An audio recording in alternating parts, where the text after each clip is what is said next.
everyone, and welcome to Worried About Nothing. This week we decided to talk about strong boundaries and how important it is to not let everyone in. So, my name is Katya. I'm Danielle. And I'm Kim. So, let's discuss this and see how we can stay strong and keep our boundaries. I found what's most important for me is to not react. I think it's having an emotional reaction when someone, in an interaction with someone, that's when I start to feel a kind of pull and like mix of the energy. And then I feel like, okay, well, my boundaries aren't really where they should be. That's like a good noticing point for me. So stopping, taking a breath when I notice an emotional reaction is good. A good way for me to kind of stay in a place where I feel like my boundaries are a bit stronger.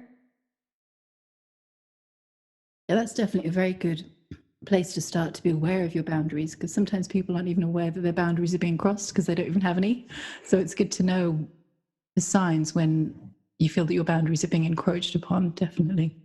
I will say that I know what comes up or has come up in the course is that the Wisdom Life course for our listeners that we take with Atima, our wonderful teacher, is that the boundaries, they change from moment to moment. So what's true for you as a boundary at one point might not be true for you as a boundary in the future. So I think that's important to keep in mind, because for someone like myself, who always wants like a formula for things, I feel like once I've found my boundary, I know that boundary is there. It's like I want to outline it in chalk, engrave it in stone. This is my boundary, do not cross it.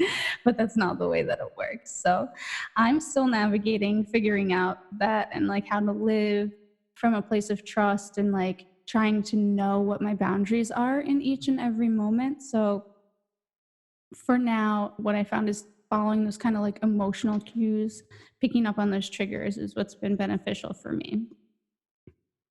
Anyone who has a clear idea of how to navigate this, guys, please jump in and help me out.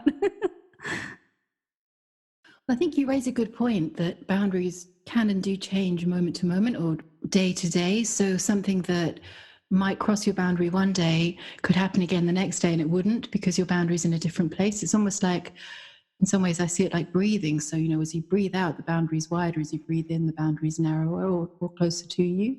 So it can depend on how you're feeling, what state you're in, what energy you're in, what you're processing at the time. All of these things can factor in. So, like you said, I think it's good to have fluid boundaries, but just to be aware of what they are and know when they're encroached upon and when they're crossed.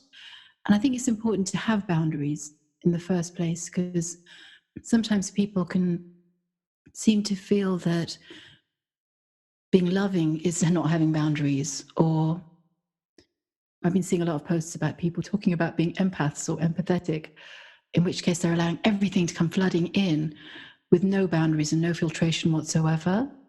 And that can be really overwhelming. It's like a tsunami of taking on other people's energy. And I think one thing to look at or to bear in mind, or maybe investigate for everybody, is why you have boundaries and what the reason for it is. And if you don't have any, why you don't have any. Because I feel that, especially with empaths, for example, there can be a certain amount of validation or even pride in the fact that you're feeling everything, because that's evidence to yourself that you're a very good empath if you're feeling what everyone else in the world is feeling or everyone in the room is feeling.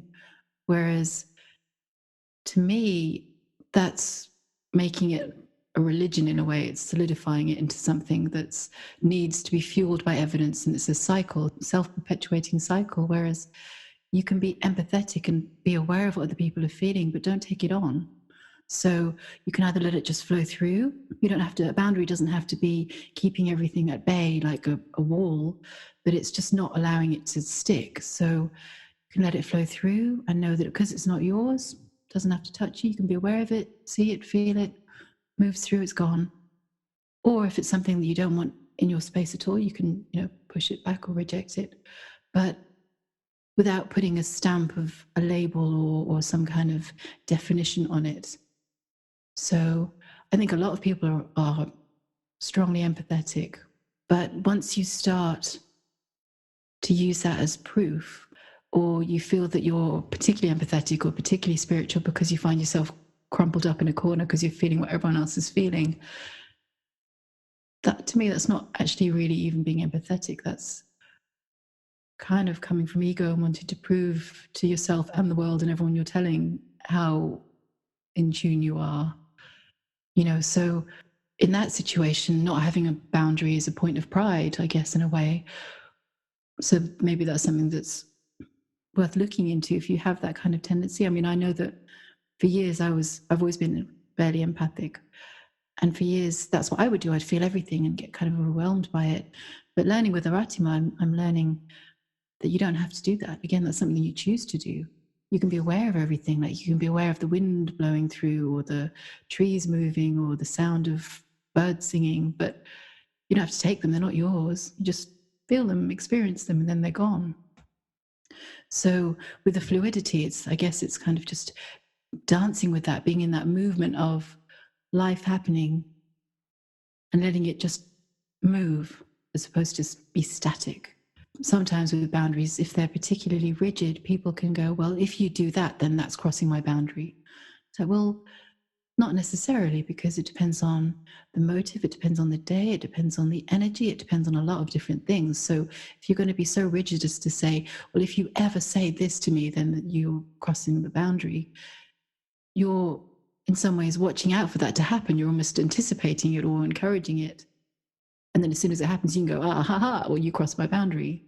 Whereas just flowing with it and going, well, that feels true or that doesn't feel true, to me is the mark of when my boundaries get crossed. It's being in that truth space of, well, that feels true or that doesn't feel true, or that triggered me, therefore why is that? And then always being aware as opposed to having the rules and regulations set up. Like you said, Danielle, going with the flow. For me, it's mostly how I feel. I don't really think about boundaries, nor do I ever feel, I guess know whether I have them or not. But for me, if I feel good and happy, then everything is fine. Usually what I notice is the headache. So it would be fine one moment, and the next moment I start feeling a little bit of pressure at the top of my head. And if it wasn't caused by any thoughts, I wasn't angry, or wasn't anything happening emotionally for me, and I just start feeling the head pressure, this is the moment when I realize, okay, looks like there is someone in my area and I might need to request that being to leave. So that's how I notice. And at that moment, I don't necessarily always go and check if there is somebody in my area. At that point, I just command and request that being to leave. I found that when I went to the cemetery at some point with my aunt, this was actually regularly happening. So pretty much every other minute I had to command somebody to leave, and it was working. And magically my head pressure would disappear. So to me, that was like, oh, really? I can actually do that, and it works. So I was pretty happy with the results. Now I always investigate, okay, why do I have this head pressure? Was I angry? Am I not happy with something? Am I reacting to something? Am I not wanting something to happen? In a way, resisting something. I think that's the word I was looking for. And resistance sometimes can cause a head pressure too. So if I don't have any of that, then I know, okay, there is somebody in my area. Okay, my boundaries are not clear, and I have to clean them up. That's really what it is for me, as simple as, maybe it's more complicated, but that's all I know about boundaries, really. That sounds perfect to me. Why do you need to know any more than that? Then you're noticing that something's happening and you're taking the proper action to resolve it. I don't think you need to complicate it any more than that. Yeah, I think so. Works. And speaking of resistance, that can sometimes be a form of self-imposed boundaries, or partly a sign that your boundary's been crossed. But it can also be like a boundary that you put up against something. So it can work both ways. So that's always a really good sign, or something to notice, that when you have resistance, that there's some kind of boundary happening, whether it's from others or from yourself. Because I feel that too sometimes when I have resistance, like you have that physiological reaction, and I don't always get the headache like you, but sometimes there's kind of like a contraction feeling or a pulling away or something like that. And if it's something that I'm resisting because I've got issues with it or it's bringing something up in me, that's a valuable sign or trigger to investigate or look at it or let it go or something like that. But there's definitely, when there's a resistance, there's definitely a contraction feeling, whereas the natural wanting or the natural state is more of an expansion feeling. So that's a sign for me when I feel contracted that something is not quite right. I don't always have a headache. Now that I'm thinking about it, now that you're talking, I do sometimes know, for example, when there is a strong reaction, then yes, I can almost feel like I'm building a wall around myself. It can happen during an argument or disagreement, and you can see how just there is a big wall. I know. I can feel it actually. So that could be a good example of boundaries. When you feel that big wall, do you feel like it's a protection thing or a defensive thing? There's a subtle difference. I feel there's a subtle difference. Depends on the situation, right?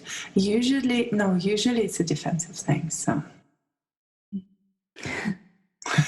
Yeah, I don't know. For some reason, it doesn't strike me that you ever feel the need to protect yourself, Katya. I feel like you're very strong. So I was like, I don't think it's like a safety thing for you. yeah. Yeah, nothing else to say to that, but yeah.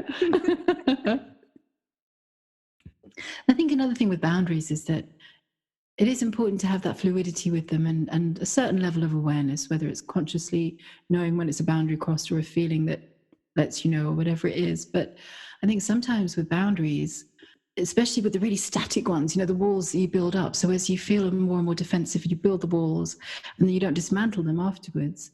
And they can build and build on themselves till you're just surrounded by walls and you get so used to the walls, you don't even realize they're there. So you're so surrounded by these really strong boundaries that you're left with hardly any space in the middle. There's no room to breathe. It's so constricted that the slightest little thing will cut off your air supply and you'll snap, or you'll get so defensive because you are so unfluid and so unnatural in some ways.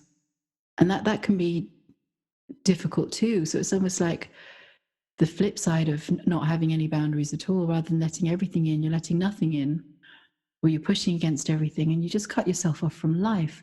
And I feel that I can speak to that because a lot of my life I've spent with really big boundaries up, and they've become so unconscious that I haven't even been aware that they've been there. And it's only as the boundaries come down or the walls come down that you can see them or realize what you've been doing. And that can leave a sense of vulnerability or fear because there's suddenly space instead of acres of walls. And from that point, you have to learn, or I had to learn, how to put up healthy boundaries. And I'm still in the process of learning that, because sometimes the old programming will kick in and then this huge castle parapet will appear, for no reason whatsoever, because somebody said the weather's nice or something. The old triggers sometimes the buttons get pushed. So it's always, for me, it's trying to have that awareness of when that's happening or not. And it's good to do for me because it's making me have to be more conscious of not only my emotional reaction, but my physical reaction. And the contraction feeling is really the big one. And just being more aware of that is, I guess it's part of being more and more embodied that I've never been so much before. And that's interesting too. So I can kind of see both perspectives in some ways. And I think with as you were saying, Danielle, with the strength, like Katya's very strong, so she doesn't need that protection boundary. Sometimes people have different views of what strength is, or they misinterpret what strength is. And going back to what we were saying before about the rigid boundaries, they'll put up really, really rigid walls and think that makes them strong. When in reality, it's, I'd say, almost the opposite, in that they're putting such a strong shell around them that there's no room for them to grow and breathe and interact with life. So they're very naked and vulnerable underneath all of the boundaries. So when they come down, that's when it can be scary because they're suddenly exposed. Whereas if you go through life being exposed and having the fluid boundaries that you put up or emerge or flow as needed, that's more natural because you're part of it. You're not separate.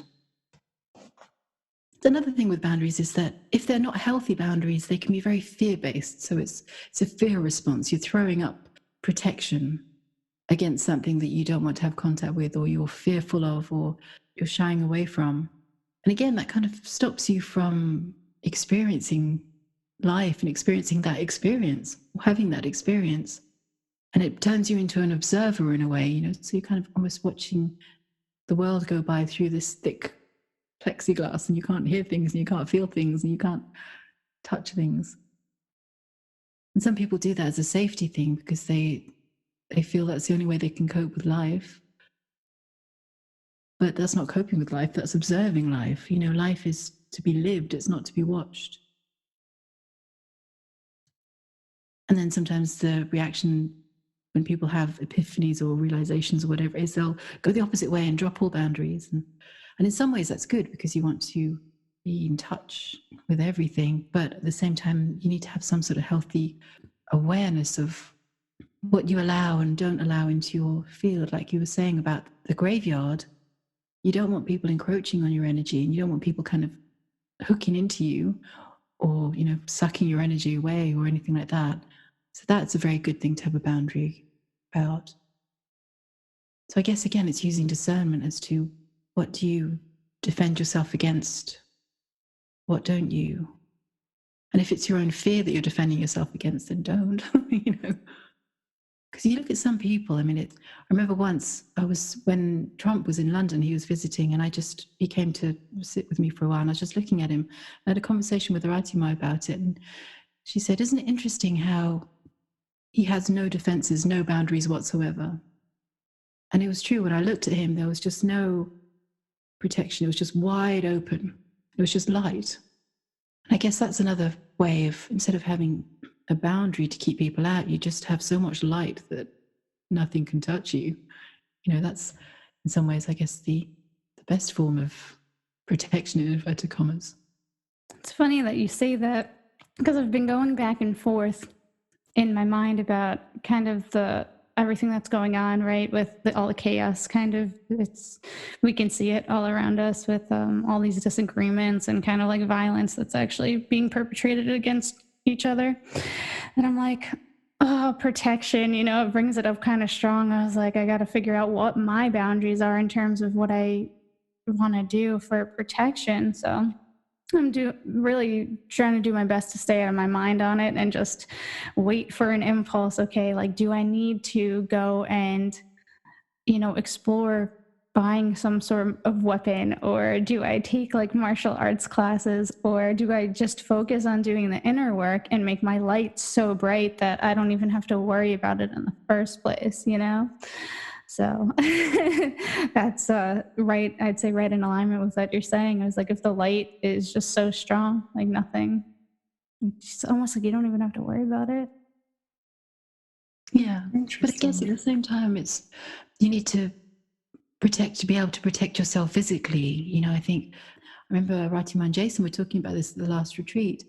And I think there was a conversation around guns or something, or being able to protect yourself. And it's true. It's like, I think we touched upon this in another podcast, but, if somebody invades your space, invades your home, invades your person, it's completely within your rights to push back and defend yourself, because allowing that to happen and just giving over to that isn't good in any way. It's not serving you. It's not serving them. It's not being strong. It's not being loving. It's none of those things, because they're invading your space. It's, whether it's physical rape or emotional rape or energetic rape, it's somebody taking from you or invading you.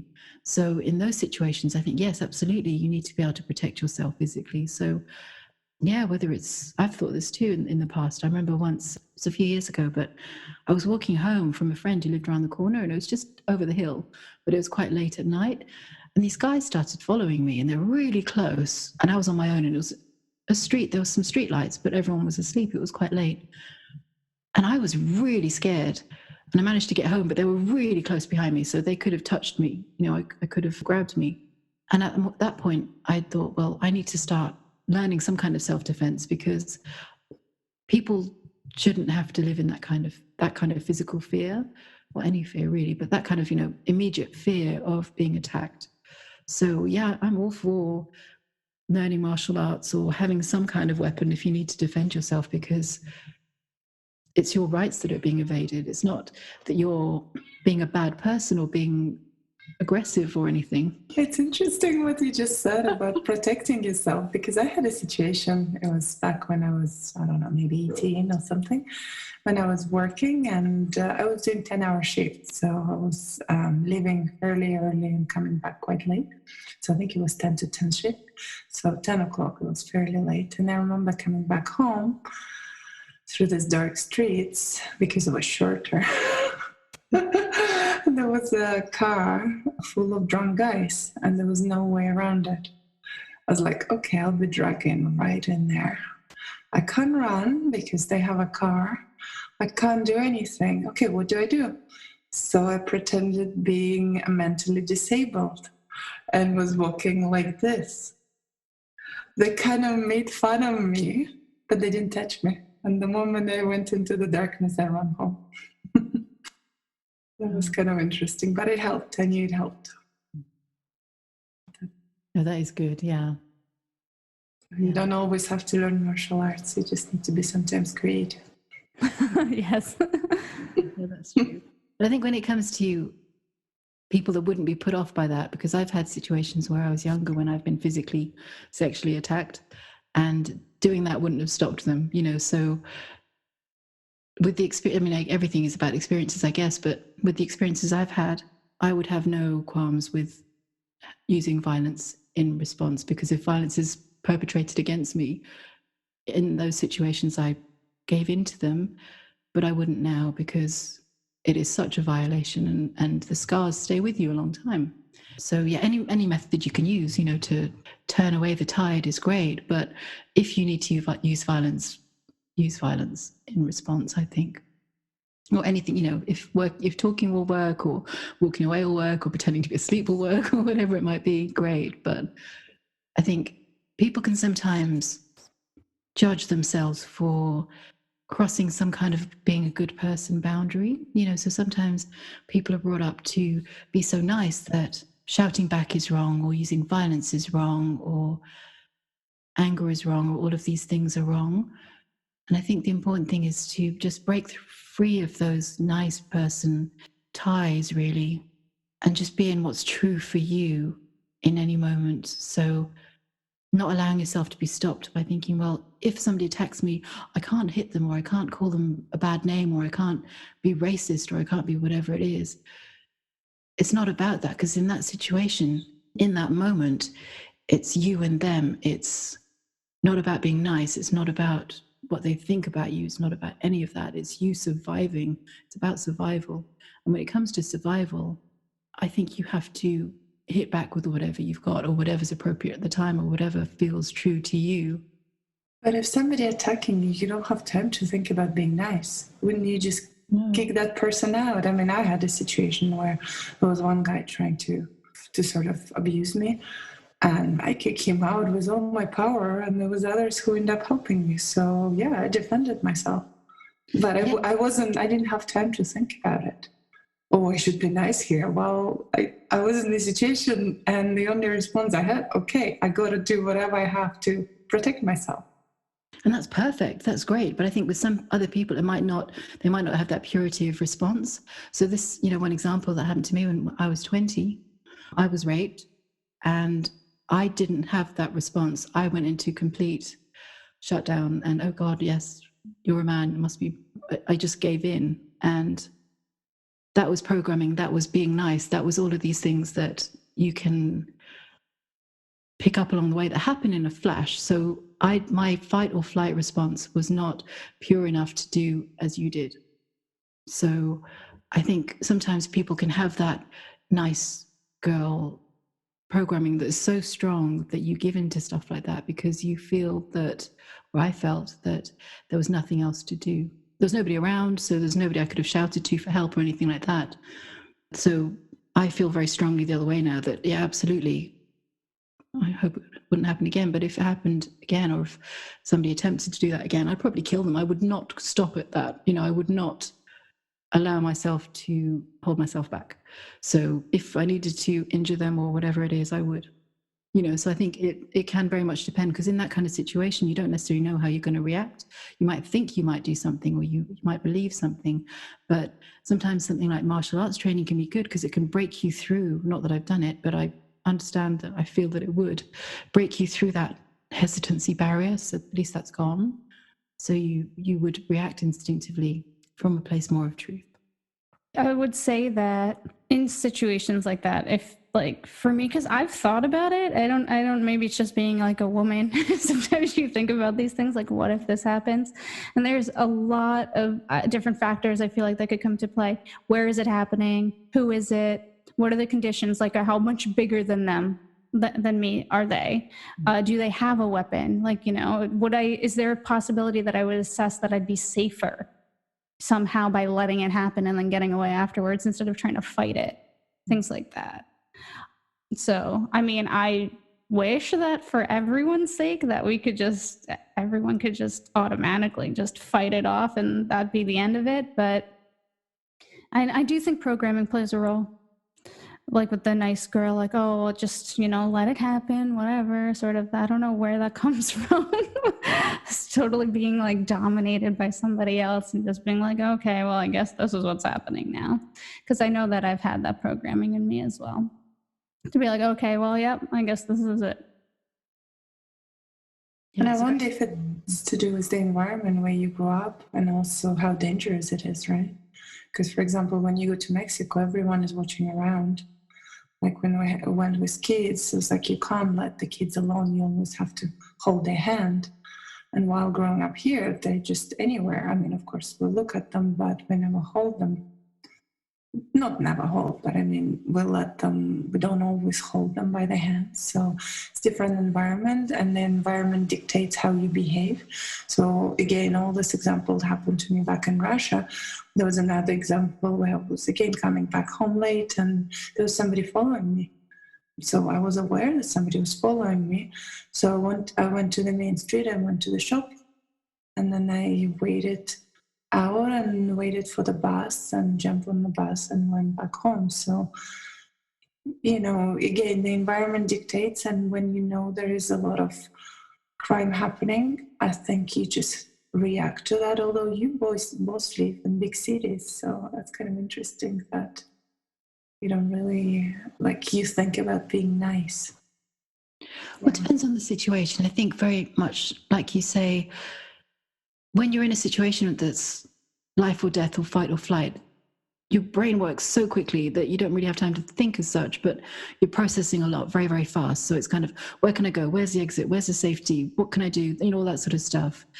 But situations that I spoke about, there was nobody around, and things like public transport weren't working, and shops weren't open, nobody's house had lights on, that kind of thing, So I've had other situations where I've been followed home, or there's been a group of guys that have tried to grab me or something like that, and there's been people around, or there's been lights on, so I'll, use that. So shout for help, or move towards the light, or walk into a shop or something like that. So that does happen, absolutely. And in a big city, there's, usually people around. So it's very unusual in my situation where those two occasions I spoke of when there wasn't. But if there isn't, and you kind of, you're checking through everything, it's kind of like tick, tick, tick, tick. What can I do? Nothing. Okay, the nice girl programming kicks in, because the next response is, okay, I need to punch me in the face, or I need to, whatever it is. And if you don't have that drive right then, right there, then there'll be a hesitancy. And if there's a hesitancy, even for a second, it's too long, because things can happen in a second. Yeah, I understand. Yeah. So I think it does depend. So I think in that situation, it's very good to have strong boundaries and have a real knowledge of your personal space and what you will and won't accept, and not have that fear hanging over you. What if? Because I think, like Danielle, you were saying, as a woman, there is an element as soon as you start becoming sexually attractive to the opposite sex or the same sex, there's an element of awareness of that at all times, and an awareness that something can happen, and you can feel the power of men or the danger of men or the strength of men, especially in groups. So there is that, like you say, there is that kind of awareness of it. But it's not succumbing to the fear of that, because I think sometimes the fear can paralyze. Whether it's the fear of what people think or the actual physical fear can paralyze. So that's where it's good to have a strong boundary.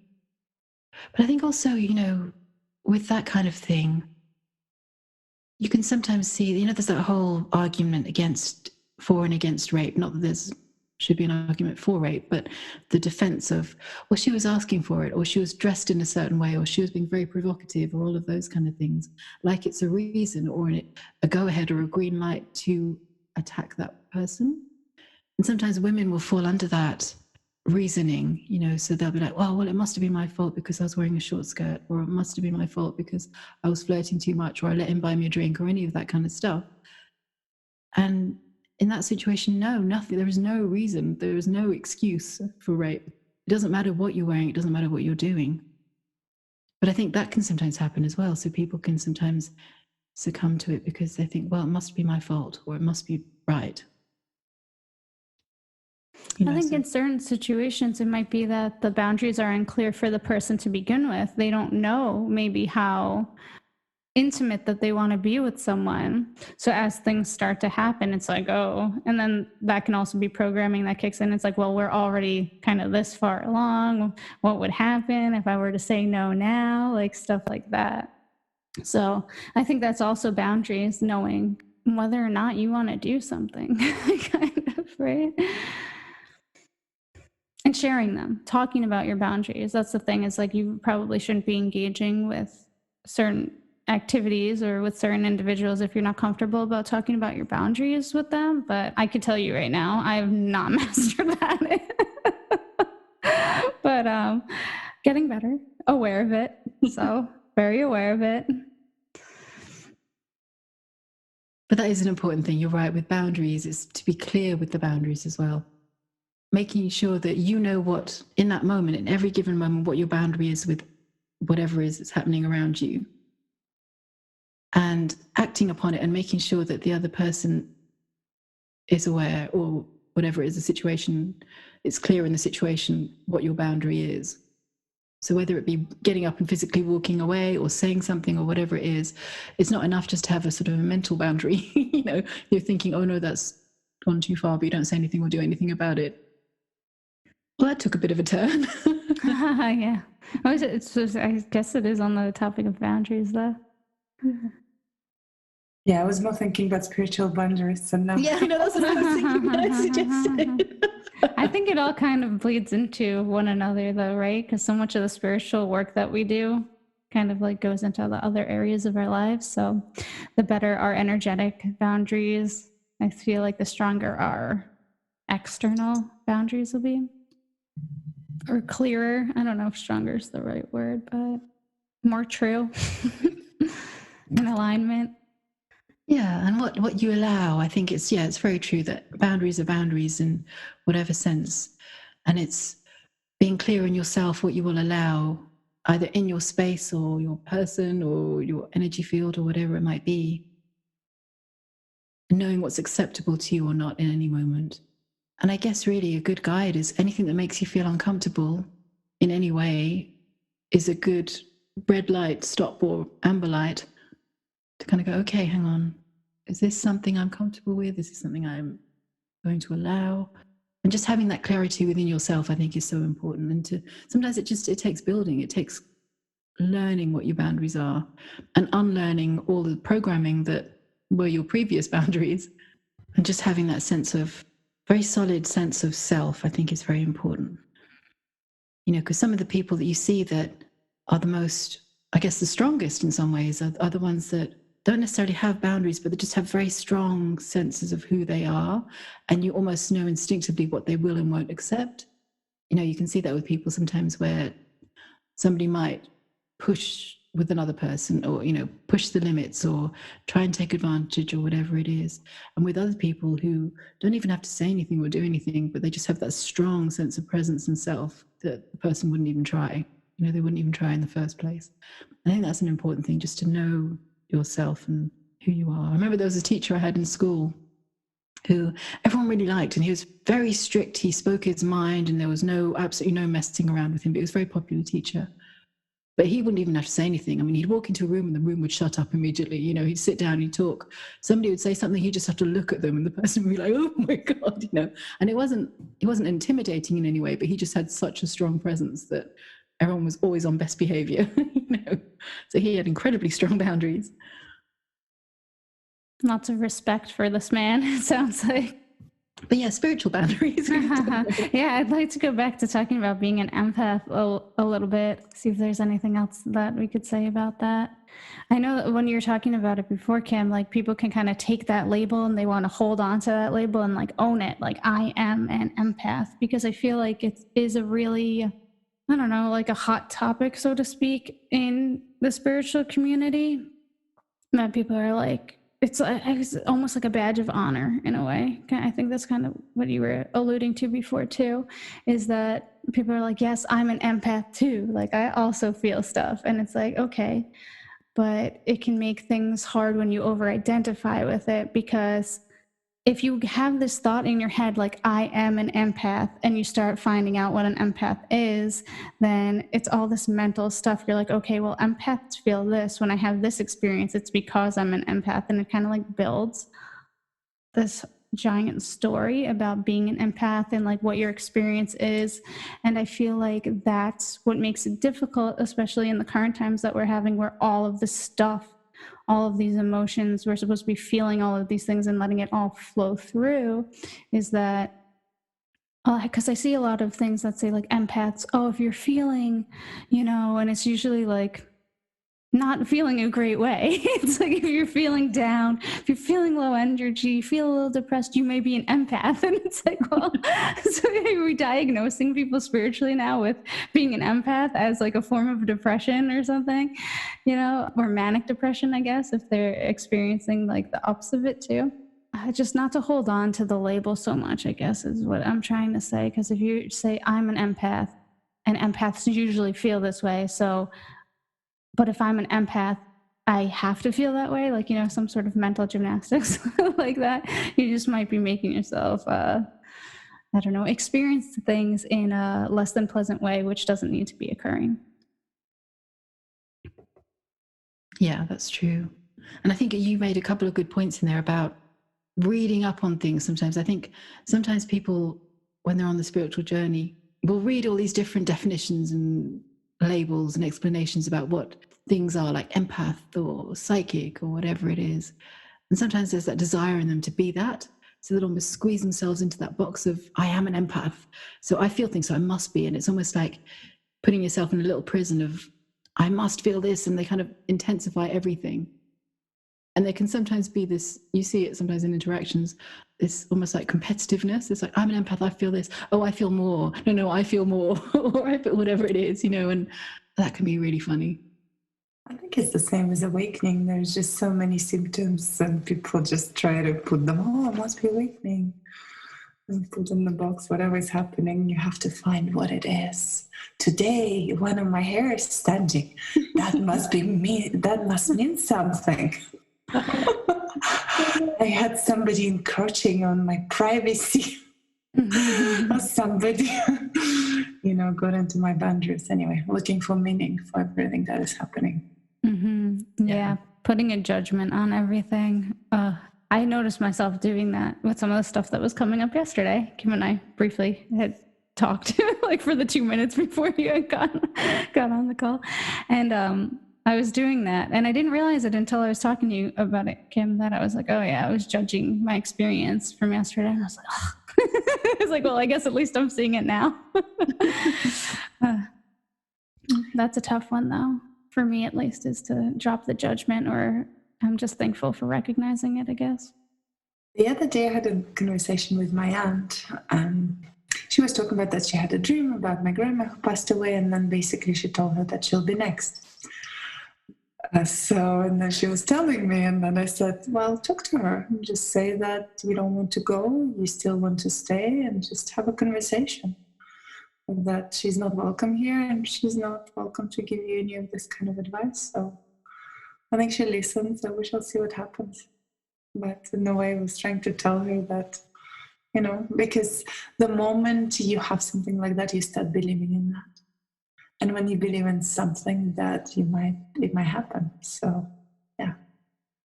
Might be likely to happen because you make it happen. It's kind of like when people have psychic readings or tarot readings or something like that, and they get just an interpretation of a snapshot of something, and that suddenly becomes their timeline. That's it. Boom, that's going to happen. And it's almost like you make your life mold into that happening. And you hear stories about people who can believe themselves into an early death because they've been told they're going to die young or whatever it is. And that's, I guess, another good example of boundaries, boundaries of not necessarily believing what people tell you and trusting yourself or learning for yourself whether that's true or not, and having the choice to push back. Like you said, you can say, no, that's not going to happen to me. I don't want that to happen. Or go away. You can push an energy away. You don't have to, if there's an energy in your field, you don't have to go, oh, okay, well, I'm now living with this manic depressive 75-year-old person who died 50 years ago, or whatever it is, You can say, no, you're not welcome here. It's my energy. Get out. I just had a thought that it disappeared when you were talking about it. I saw it popping up there. I didn't grab it on time. Just let it flow through. It's gone. Oh, I was going to say, because you're saying you can believe yourself into an early death. And I was like, it would be nicer if we could believe ourselves into nicer things, right? But for some reason, people believe themselves into these terrible situations. And I think it's got to be because of fear, right? It's like they're afraid of it, so pushing it away, and then their attention's still there. So then, it kind of becomes this whole snowball effect. But let's choose to move ourselves into nicer situations instead of believing ourselves into an early death. Yeah. Actually, I just remembered I was with my ex-partner.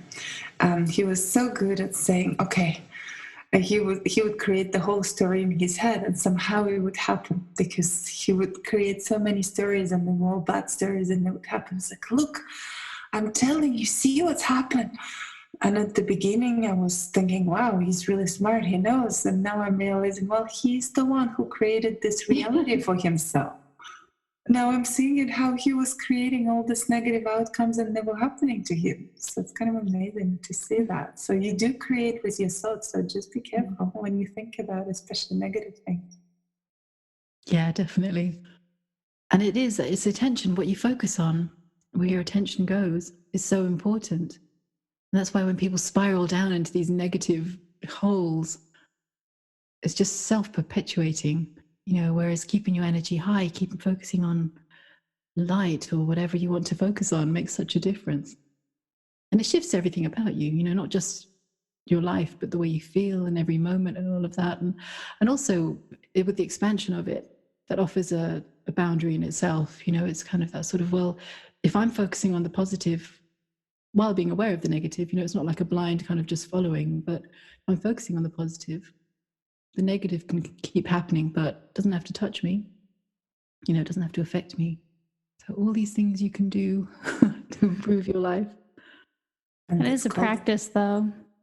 Yeah, and getting out of habits as well, because I think when the habit is to be, allow the mind to go a certain way or whatever it is, it takes practice and energy and focus to break away from that habit, because habits are so easy. That's why it's so dangerous to form these habits that are damaging to yourself, because they become like little friends after a while. It's like the comfort of, oh yeah, I hate myself, oh yeah, everything's shit, oh great, I'm gonna die young. Because it just feels so familiar to feel that way, and you start thinking that that's who you are. There are stories that I still have that I'm just like, oh yeah, yep. I'm like, I just feel like for the longest time I was like, I thought that was me. I was like, that was just like a part of who I was, and I was just like still trying to move all my energy out of that pattern, being like, no, that does not have to be my reality. I do not need that. Yeah. And as you do, I find, because I'm dropping stories and stuff as well, and as you do, just makes everything so much better, so much lighter. You can go for a walk and just actually enjoy the walk. Yeah, just be on the walk. Not be in your head. Yeah. And it can stop that constriction as well, the kind of all the stories and the fears and all that kind of stuff. You wear it like a shield when you go out. So let's say you've got a fear that everyone thinks you're ugly or something, just to pluck one out of the air. You'll be walking around on the street going, oh God, everyone thinks I'm ugly. Oh no, they're looking at me because I'm ugly. And everything adds to that story. Where as soon as you let go of the story and you think, oh my God, no, I'm actually a very beautiful person, you'll be radiating that instead. And you won't care that people are looking at you. You'll be like, yes, you're right. It's a beautiful day or whatever, And it just gives you more freedom. And then you don't need to set up any boundaries. Yeah. It's beautiful. All right, guys, thank you for listening to us. It was Worried About Nothing. And if you like what you listen to today, please like us and subscribe to our future podcasts. And if you have any comments, please post them below. And any questions as well. We would be very happy to answer any of your questions. Thank you, and until the next time.